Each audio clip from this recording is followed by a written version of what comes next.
Salut mes petits pragmas. Et si on parlait de quelque chose qui semble aller dans le bon sens? Bah oui, parce que les nouvelles pessimistes, ça va 5 minutes, mais pourquoi pas parler d'un truc qui, pour une fois, pourrait aller dans le bon sens? C'est le greenwashing. Vous savez, ces sociétés qui s'achètent une vertu écologique, qui s'achètent une image verte. Ça vous agace, ça, hein? Moi aussi, ça m'agace.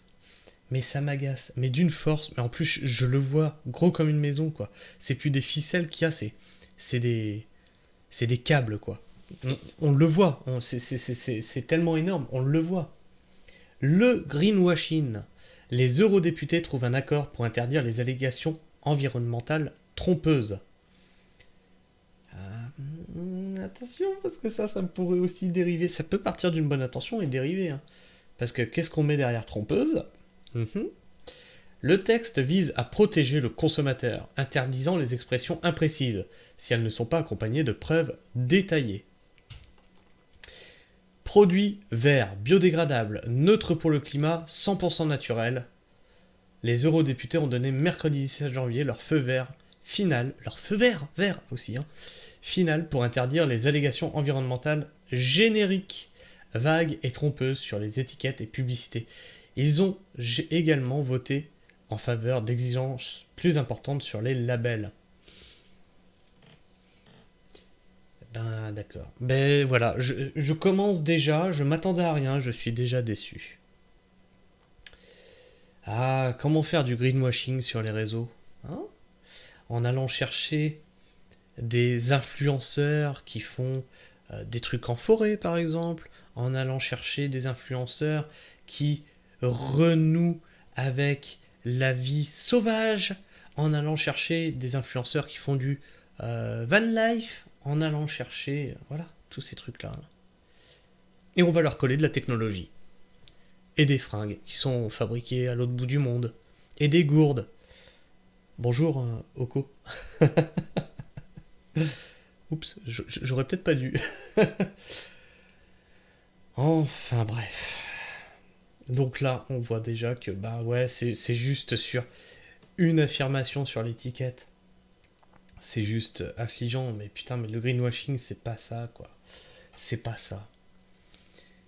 C'est comme ceux qui, pour un, un produit acheté, un arbre planté, ça, jamais tu vérifies ça. Puis un arbre planté quoi, de quoi? Dans une exploitation d'arbres que tu vas couper au bout de 5 ans? Bah oui, mais en fait, ils ont bien fait ce qu'ils ont dit, ils ont planté un arbre qu'ils vont couper. Réunis en séance plénière à Strasbourg, les eurodéputés ont entériné par 593 voix, 21 contre 14, 593 voix, 21 contre 21 contre et 14 abstentions. L'accord trouvé entre les États membres et le Parlement européen en septembre sur cette législation. Le texte approuvé devrait être transposé par les États dans les 2 ans.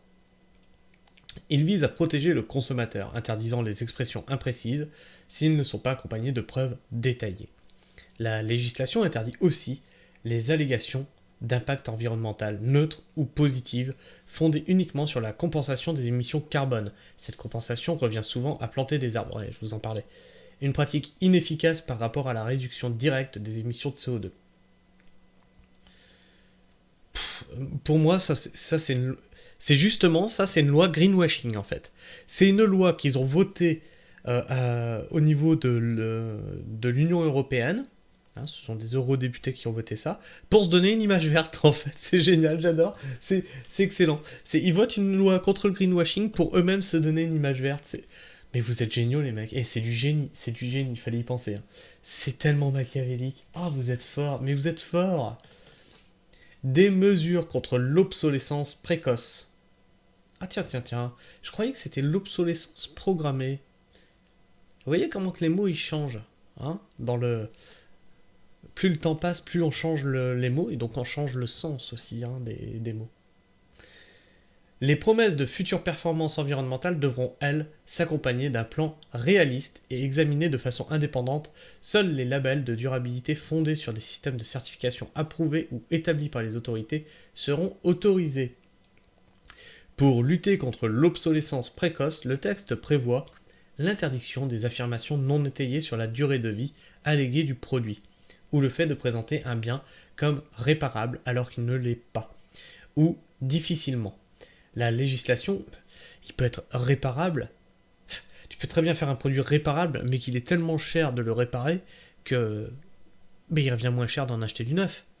Ça, c'est pareil, c'est une phrase qui veut rien dire. C'est juste une loi pour faire une loi. Putain, mais c'est hallucinant. C'est juste hallucinant. Là, déjà, rien que là, je vous ai trouvé le moyen de contourner le truc. Tu mets le coût tellement cher que c'est pas réparable, en fait. Financièrement, ça vaut pas le coup. La législation bannit aussi les incitations à remplacer plus tôt que nécessaire les consommables. Des cartouches d'encre d'imprimante, par exemple.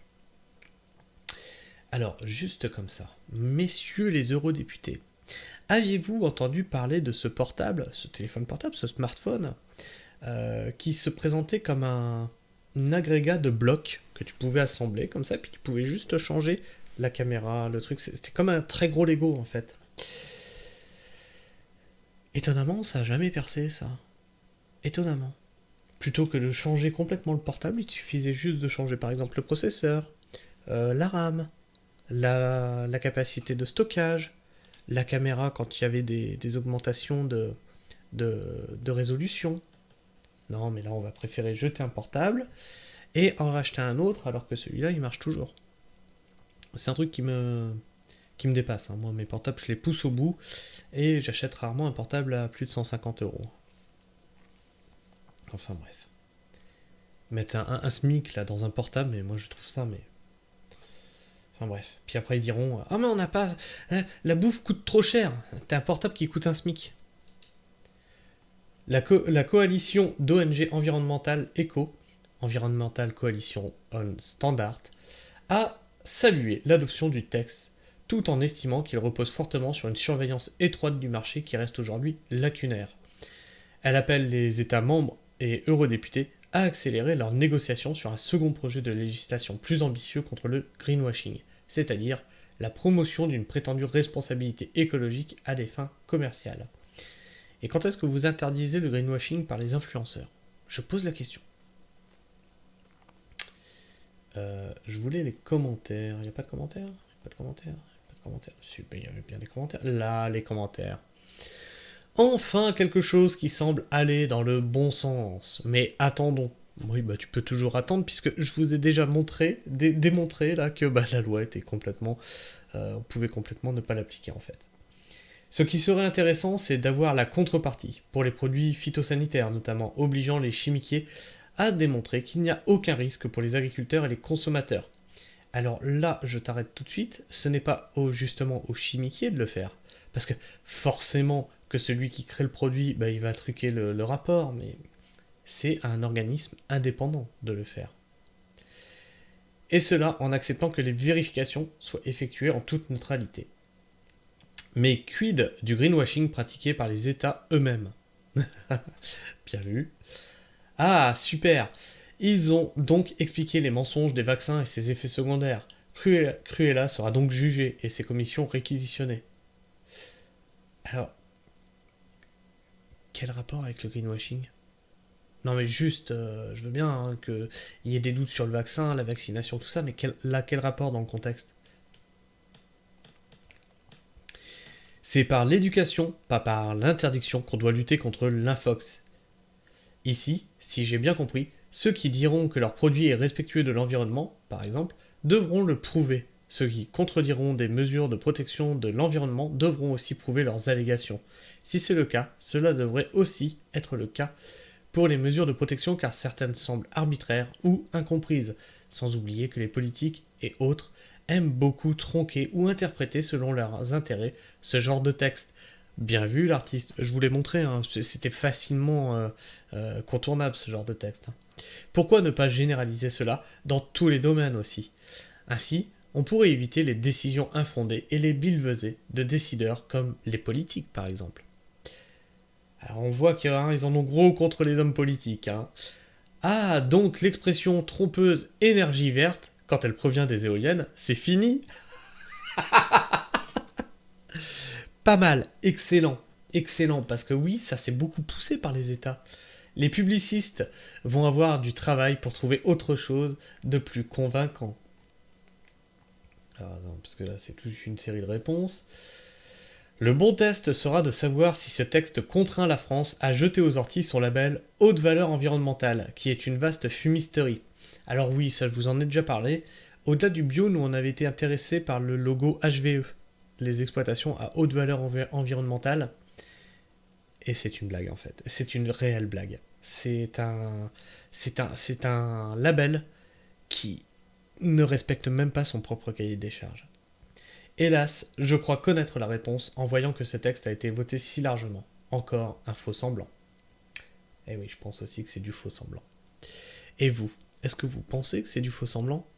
Dites-le moi dans les commentaires, n'hésitez pas à me partager votre avis et vos opinions, n'hésitez pas non plus à en débattre entre vous, toujours dans le respect, hein, sinon l'équipe de modération devra faire un petit peu de ménage.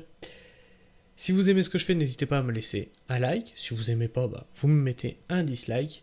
N'hésitez pas à vous exprimer par le biais de ces pouces, hein, si vous savez pas quoi mettre aux commentaires, au moins moi ça m'aide aussi à savoir ce qui vous plaît et ce qui vous plaît pas.